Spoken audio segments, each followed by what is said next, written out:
Hello everybody, it's a pleasure to be back with you again for a video feed.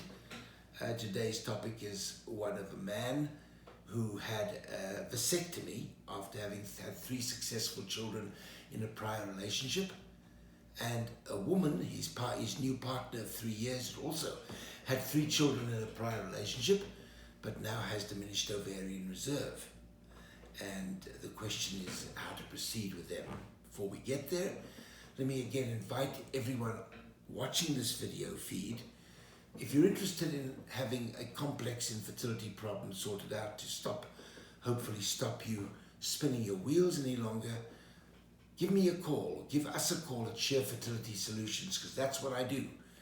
I do not do hands-on IVF any longer. I stopped about a month ago after having done about 50,000 cases in my life and helped about 18,000 women have babies. So I'm here now to give consultations via Skype, online, followed by a detailed report which is sent to you and your doctor. And if you don't have a doctor that you prefer to use, I can help you find one. Someone will be open to at least listening to what I've got to say. If you want such a consultation with me, then I suggest you contact Share Fertility Solutions by emailing my concierge lady Patty at concierge, concierge, at shareivf.com, and request of her that she contact you. That means you have to leave your cell phone number or your contact number with her, that she contact you and send you my questionnaire that you need to fill out in as much detail as possible to be able to get as much out of the consultation as possible, and accompany it when you send it back with as many accessible and available medical records as you can get your hands on. Those you can't get your hands on, we will summon and requisition for you later on.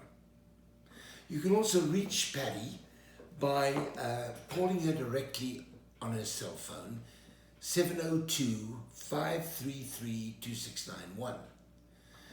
That's for people that live within the United States or Canada. Again, 702-533-2691. Or if you, those are for people who live outside the United States or Canada. That's the number you use. But if you live in Canada or the United States, you can dial the toll-free number at 800-780-7437.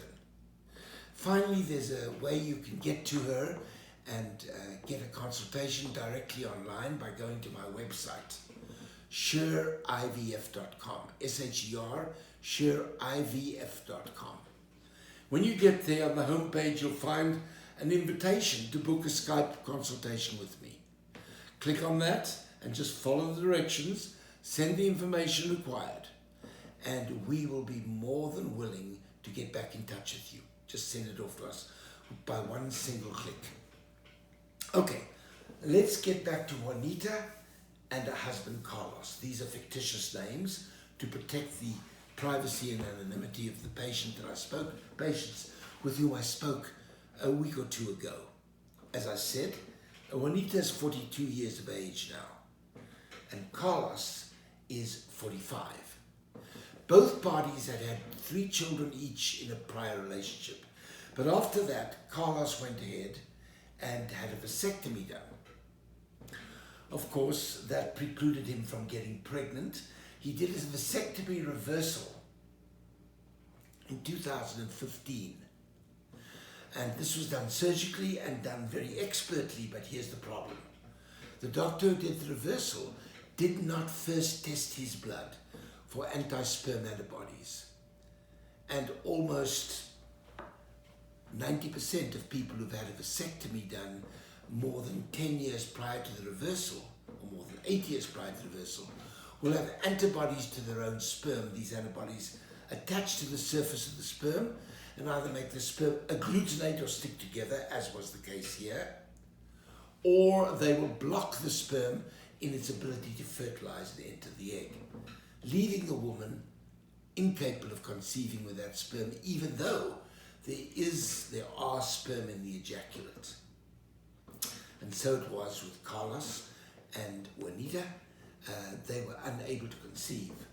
They went through 6 IVFs because of this, and they did ICSI, intracytoplasmic sperm injection, where you inject single sperm into the egg to make embryos, and they had the embryos subjected to pre-implantation genetic screening.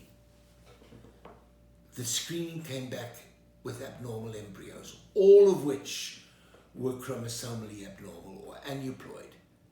But they each had a single chromosome missing out of 46. We call this autosomal monosomy. Obviously, having abnormal embryos makes it more likely that they will never be able to produce healthy, normal pregnancies. But when it comes to monosomies, very often these abnormal embryos are what we call mosaics. Now, all embryos should have 46 chromosomes, two pairs of 23 side by side, in order to be competent to make a healthy baby. But some embryos have got abnormalities, and this can either be because the egg itself was abnormal, and when that is the reason for it, nothing can be done about it. You are permanently afflicted with this problem, and you'll either not get pregnant or end up with miscarriages, or worse still, birth defects. But there is a type of aneuploidy that occurs after an egg fertilizes with normal chromosomal components. But then as the cells continue to divide and proliferate, as the embryo grows, some of them undergo mutation. And now some of the cells are abnormal and the rest of them are normal. We call that a mosaic pattern. Such mosaic embryos can recover in the uterus so that the abnormal cells become functionless and the normal ones take over, and the embryo grows and the baby is normal with a completely normal chromosomal makeup. The ones most likely to do that are ones with autosomal monosomy, especially if additional testing suggests that they're mosaic. And in this case, all of the embryos that they produced over those 6 egg retrievals that were made blastocysts and tested, all 4 of those were mosaics, potentially, and so therefore should still be transferred because they were all autosomal monosomies. Only time will tell whether the embryo is in truth a mosaic or is one that started because the egg was abnormal. You won't know till you try, but the good news with this type of abnormality is that when it comes to an autosomal monosomy, or even when there's even more than one single chromosome involved, maybe even 2 chromosomes were absent, these do not produce babies in almost any circumstances. And so the woman doesn't get pregnant, or she loses it very, very early on, and you're not threatened with the risk that it will produce a birth defect. And for that reason, it's worth taking the chance of having them transferred to the uterus. And so I advise this couple that they should undergo embryo transfer with each of these autosomal monosomy embryos to see if they produce a baby. Because at 42 at this stage, the chances of her producing healthy chromosomally normal embryos are reduced. And on top of it, she's got diminished ovarian reserve. She had an AMH of 0.3, where the normal AMH is over 2.0. So she's got less eggs and more difficult to stimulate. If, however, she chooses to go through an ovarian stimulation again, in my opinion, the protocol of stimulation needs to be adjusted to improve her chances of some of those eggs being normal when they are ovulated or when they are extracted, and avoiding the risk of aneuploidy coming from the egg, which is irreversible, as I told you. It's only the mosaic ones that can autocorrect in the uterus. If she wants to do it again, she needs an aggressive protocol with PGS testing again, using what I call an agonist-antagonist conversion protocol, along with human growth hormone. And if you want to know more about that, go to my blog on this website, type in agonist, AGONIST, antagonist conversion protocol, and read up on it.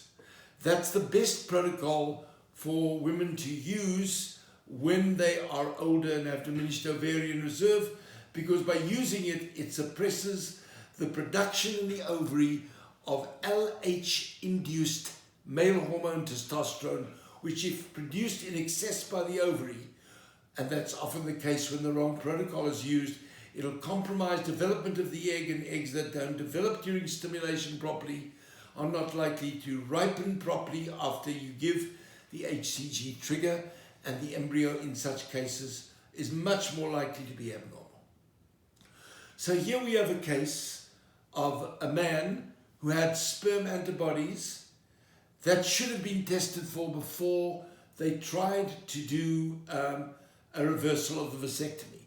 Because if he had the antibodies then, there was no point in doing a reversal. They could have extracted the sperm by putting a needle directly into the testicle, removing the sperm, and then doing the ICSI, the intracytoplasmic sperm injection. Of course, now they've had the surgery, he's had the surgery done, he's ejaculating sperm, there's no need for testicular sperm extraction or TESI. You can take the ejaculated sperm and do ICSI. Again, I have recommended to this couple to try and have these embryos put back one by one in the hope that this is a mosaic and they can still have a baby that's normal and healthy, with very little risk, if any, of having an abnormal child from these embryos, because it's a monosomy. And if not, to try another cycle of fresh IVF with a revised protocol of stimulation to improve the chances of having healthy embryos that can make babies. By doing the latter might make sense for them, because they will be able to make hay while the sun still shines. So that's the case for today, and I hope you enjoyed it. I hope you found it interesting, and I will keep you informed about what happens with this couple as they go through their journey from infertility to family. Thank you.